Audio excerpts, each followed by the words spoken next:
श्री स्वामी समर्थ.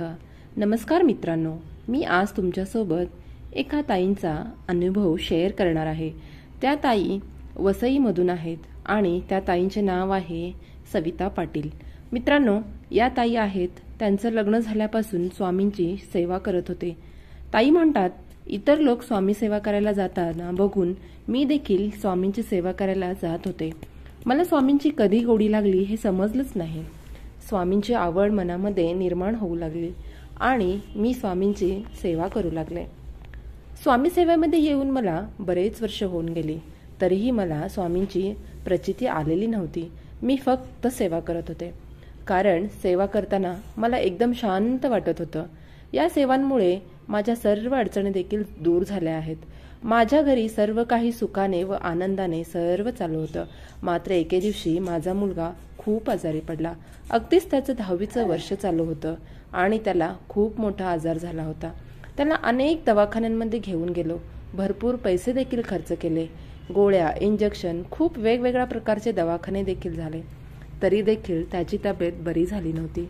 त्याला अनेक बाबा, साधू संत असे वेगवेगळे प्रकारे जे लोक सांगतील ते मी माझ्या मुलासाठी केले, तरी देखील त्याचा फारसा फरक जाणवला नाही. अगदी वाटेल तेवढे पैसे मी माझ्या मुलासाठी खर्च केले होते, मात्र कशामध्येच मला फरक देखील जाणवला नाही. आता काय करावं हे देखील मला सुचेनासं झालं. स्वामींची सेवा तर चालूच होती. स्वामी सेवा, स्वामी पारायण हे नेहमी करतच होते. पण असं म्हणतात की स्वामी आयुष्यामध्ये येऊन आपली एकदा तरी परीक्षा घेतातच. अगदी तसंच माझ्यासोबत देखील घडलं. स्वामी माझी परीक्षा घेत होते, पण या परीक्षेमध्ये मी भरकटत होते. 2 वर्षामध्ये माझ्या मुलाचा त्रास हा कमी झाला नाही. त्याला होता तसाच त्रास होत राहिला आणि मी रागामध्ये स्वामी सेवा सोडण्याचा विचार केला. 8 दिवस मी स्वामींचे नाव घेतलं नाही, की स्वामींची पूजा केली नाही, स्वामींचा कोणता जप देखील नाही केला. कारण इतकं करूनही माझ्यासोबत असं घडलं तर स्वामी सेवा करून काय उपयोग असं मला वाटलं. मग स्वामी या जगामध्येच नाहीत असा माझा पूर्ण समज झाला होता. त्या दिवशी मी स्वामींसोबत खूप भांडले. कारण स्वामी, तुम्ही म्हणत असता की मी तुमच्या प्रत्येक संकटामध्ये तुमच्या सोबत असतो आणि त्याचबरोबर भिवू नकोस, मी तुझ्या पाठीशी आहे.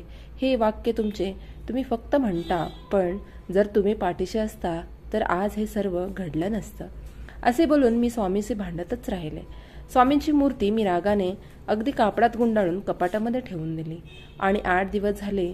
8 दिवसानंतर माझा मुलगा अचानक सिरियस झाला आणि 8व्या दिवशी स्वामी चक्क माझ्या मुलाच्या रूपामध्ये येऊन ते माझ्याशी बोलत होते.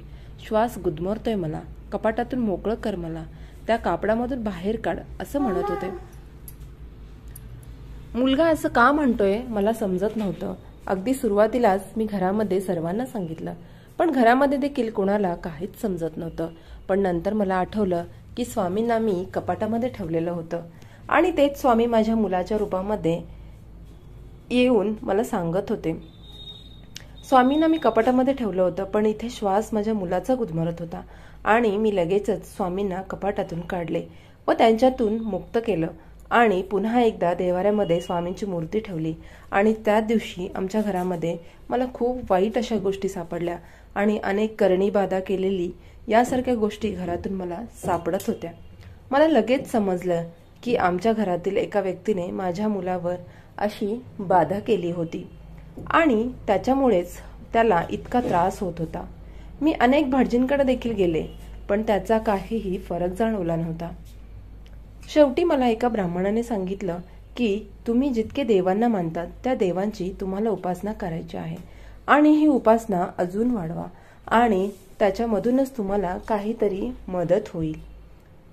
स्वामी समर्थ माझ्या डोळ्याच्या अचानक समोर आले.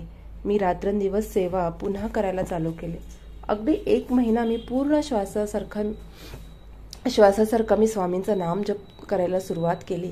नुसता माझ्या तोंडामधून श्री स्वामी समर्थ हे वाक्य यायला सुरू झाले. मी जप चालू केला, मी पारायण चालू केले. मी पूर्ण महिना जिथे काही करेल तिथे फक्त आणि फक्त स्वामीच करत होते आणि स्वामींची सारामृतांची पारायण देखील केले. कारण माझ्या मुलाचा जीव वाचवण्यासाठी मला काहीही करायचं होतं.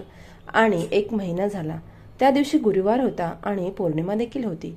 त्याच दिवशी माझ्या घरामध्ये चाफ्याची फुले देखील पडली होती आणि चाफ्याची फुले ही स्वामींना खूप आवडतात हेही तेव्हा मला माहीत नव्हतं. आम्ही कधी कोणतीच फुले स्वामींसमोर ठेवत नव्हतो. माझ्या मिस्टरांना डार्क स्मेलचा सतत त्रास होत होता. त्याच्यामुळे मी घरामध्ये अगरबत्ती देखील लावत नाही. पण त्या दिवशी चाफ्याची फुले घरामध्ये अचानक पडली. त्यावेळेस घरामध्ये सर्वांनाच काहीच समजेनासं झालं. काही कळायला मार्ग देखील नव्हता. आणि ती फुले माझ्या मुलाच्या डोक्याजवळ अगदी जास्त प्रमाणामध्ये होती. आणि त्या दिवशी मग आम्ही स्वामींच्या केंद्रामध्ये जाऊन चौकशी केली. आणि आमच्यासोबत आत्तापर्यंत जे काही घडलं ते सर्व मी त्या केंद्रामधल्या स्वामींना सांगू लागले. आणि तेव्हा केंद्रामधून आम्हाला असं समजलं की फुले स्वतः स्वामींनी तुमच्यासाठी तिथे दरवाजामध्ये टाकली होती. त्या दिवशी अगदी माझा मुलगा पूर्णपणे मरणाच्या दारामध्ये होता. तो उठत नव्हता. ज्या मुलाला भयंकर त्रास होत होता आणि तो उठून बसला व पहिल्यासारखे चालू देखील लागला व सर्वांशी बोलून हसू लागला. जसा तो पहिला होता तशाच प्रकारे तो पूर्ण तसाच वागायला लागला. आमच्या आयुष्यामध्ये ही जी गोष्ट घडली ती दसरा आणि दिवाळीपेक्षा मोठी होती. आम्हाला वाटले की पुन्हा दुसऱ्या दिवशी माझा मुलगा आजारी पडेल की काय म्हणून आम्ही खूप घाबरत देखील होतो. दुसरा दिवस उगवला आणि त्याचबरोबर आणखी कित्येक दिवस जरी गेले तरी माझा मुलगा आहे तसाच राहिला. त्याला कोणताही आजार पुन्हा झाला नाही व त्याला कोणताही त्रास पुन्हा झाला नाही व तो आम्हाला आजारी पडेल तसा दिसला देखील नाही.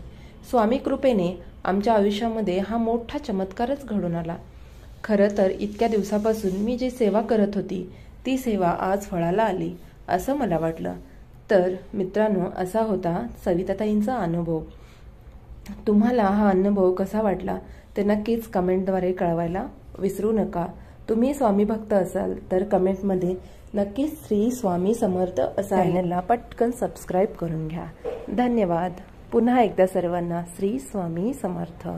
जय जय रघुवीर समर्थ.